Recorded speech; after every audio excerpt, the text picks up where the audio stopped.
Perlukah panaskan enjin setiap pagi?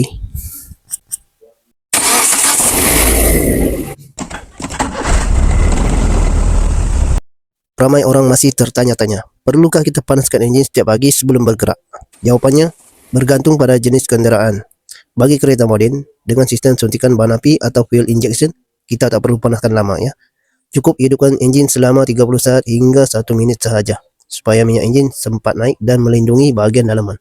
Dan tak perlu biarkan enjin hidup terlalu lama kecuali enjin jenis carburetor ya, sebab hanya membazir minyak dan boleh menjejaskan sistem exhaust. Untuk motosikal ada dua kategori. Jika jenis injeksi moden injection cukup juga 30 saat hingga 1 minit.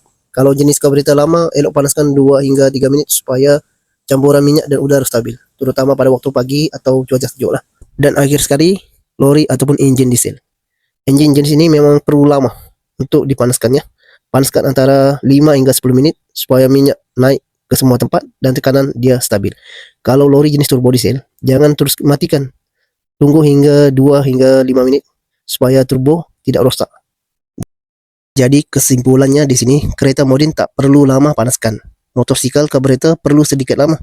Dan enjin diesel perlukan masa lebih panjang. Yang penting jangan terus tekan minyak sebab hidupkan enjin. Jika video ini bermanfaat, sila kongsikan supaya lebih ramai tahu akan penjagaan kereta. Terima kasih. Like, comment, share, follow.